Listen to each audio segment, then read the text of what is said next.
Hey guys, it's Old again. We're going to be playing the Colonial Marine campaign on training now. So, let's get ready.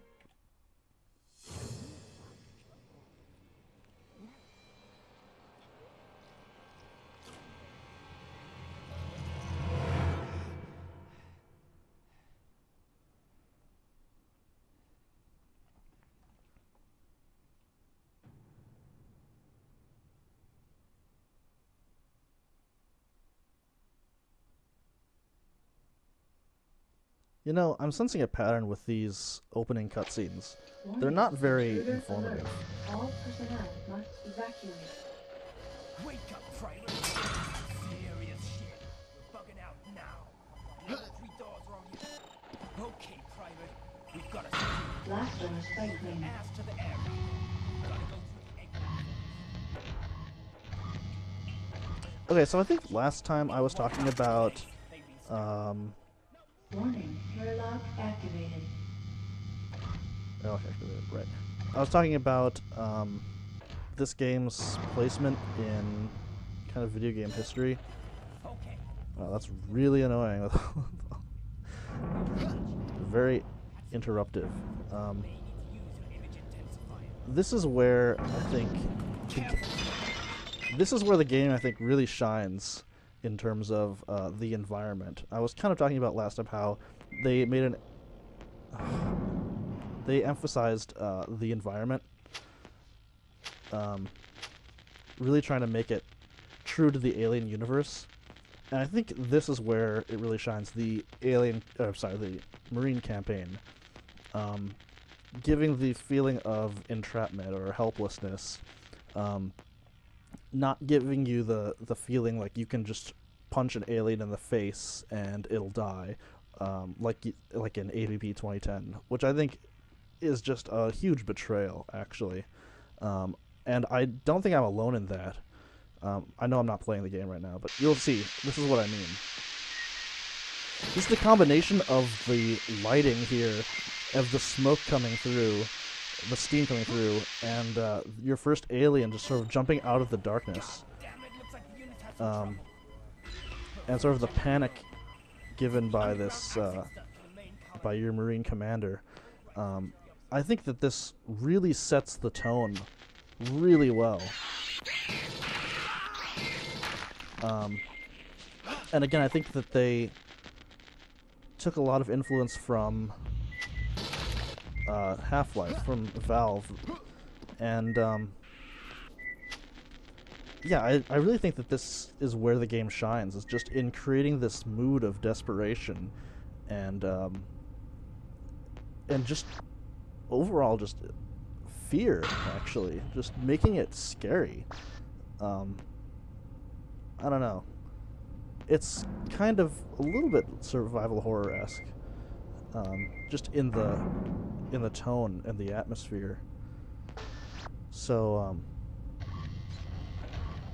I think that it's successful in that regard, and I think this is, again, like I said, I think this is really where it shines, is the Marine playthrough. Sorry, the Marine campaign. Now, I kind of know where all the aliens are, so it's lost its charm in that regard. But I still think that it's... I mean, back in the day, you know, it was really something else. Okay, so now we're moving on to Colony. Okay, so here we are at Colony. The last mission took place in an installation surrounding the Derelict spacecraft on LV-426, and this one takes place in Hadley's Hope, which you can tell because of one of the bar signs, is that of the one in the movie. And I think that this one, actually the first three levels really do a great job of giving the sort survival horror-esque atmosphere. I mean, the fact that you've got this very dark installation, the lighting is dim, giving this feeling of helplessness. I think this was one of the better games for the time in doing that, at least in FPSs. Half-Life did that really well, and I think this game does it well as well.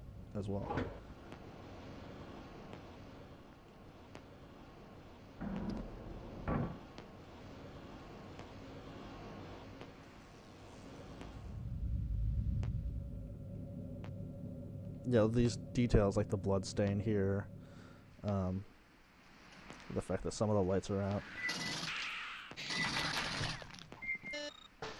As a kid, I absolutely hated, oh, this was the sign, by the way.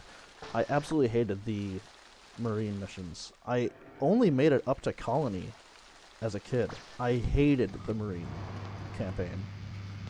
And I don't even remember how far I got, but it wasn't much farther than this. Mostly because it was terrifying. I mean, I was, what, 11, 12 when I got this game?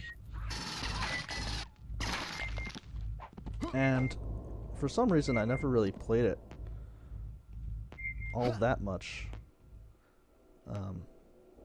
in the years after. I never really had time to play this game, but it was still one of my favorites. I also got kind of obsessed with the PS2.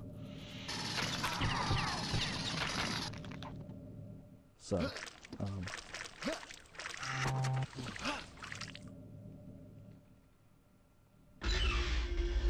but yeah, I think one of my biggest mistakes was relying on the Smart Guns tracking system. I'll get to this later, but it is abysmal. Really, I think a lot of people rely, especially in multiplayer, they rely on the tracking mode. You'll also see me rely on the image intensifier a lot. I don't think it's as bad as most people make it out to be. But, I think it's a good thing that it looks washed out in places.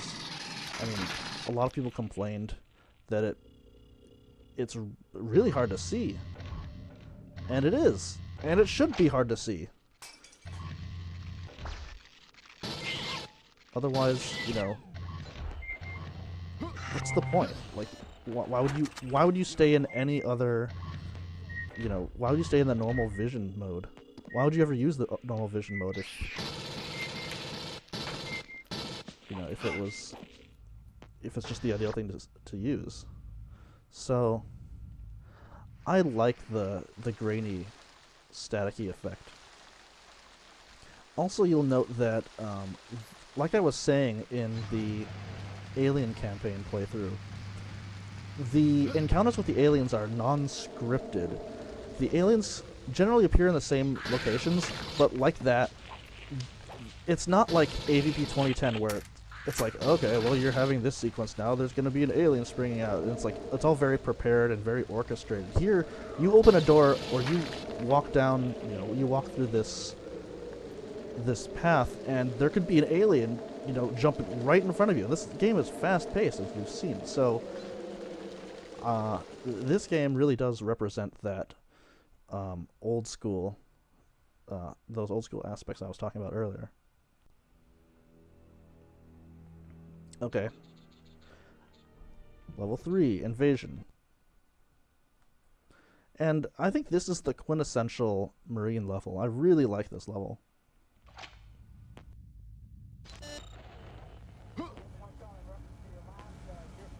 Orders from above. You must shut down the cooling systems before they'll authorize an airlift. Yeah, this level kind of suffers from what Spoony would call the fuse box problem. And I really don't like how this game kind of does fall into that trap.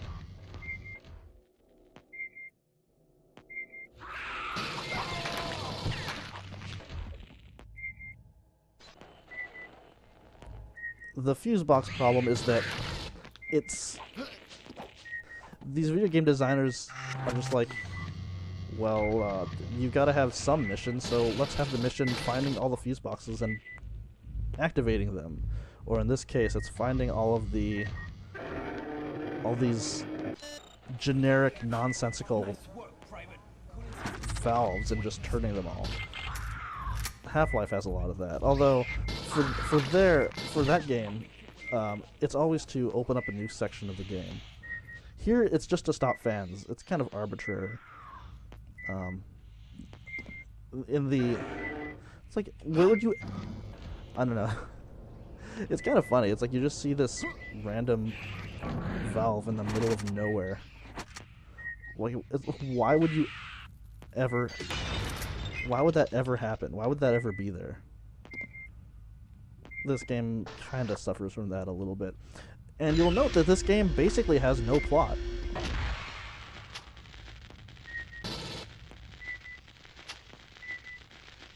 Again, going back to the aesthetic of the old school. I mean, what's the plot of Doom? What's the plot of Duke Nukem? You know, what's the plot of Quake?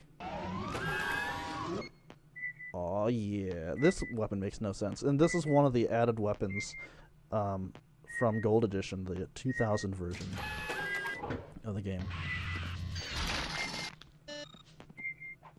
There I am bashing the tracking system and it helps me. Yeah, this game is intense. Definitely not like the new school, like Halo, Call of Duty, AVP 2010, which I hate, by the way. This game is fast, frenetic. It always keeps you on your toes, and it's just overall scary.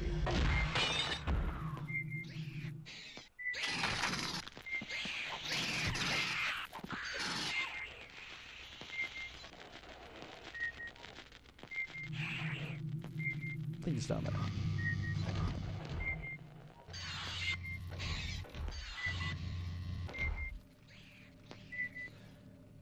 You kind of have to put yourself back in the mindset of 1999 or 2000. You know, if you judge these games based on current day graphics, you know, obviously people will have problems with it. You know, obviously the graphics aren't the same. But that doesn't mean that this game is any inferior to the ones you know, that come out today.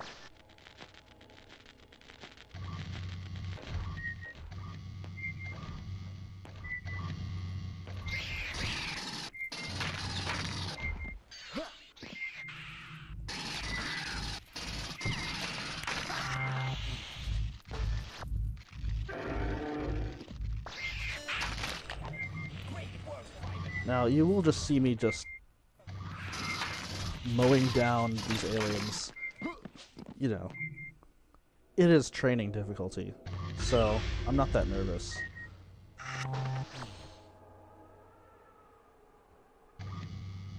And we're done.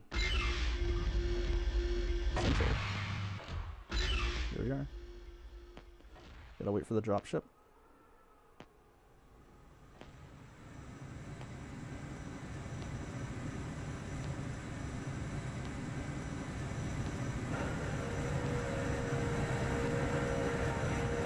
Level 3 complete.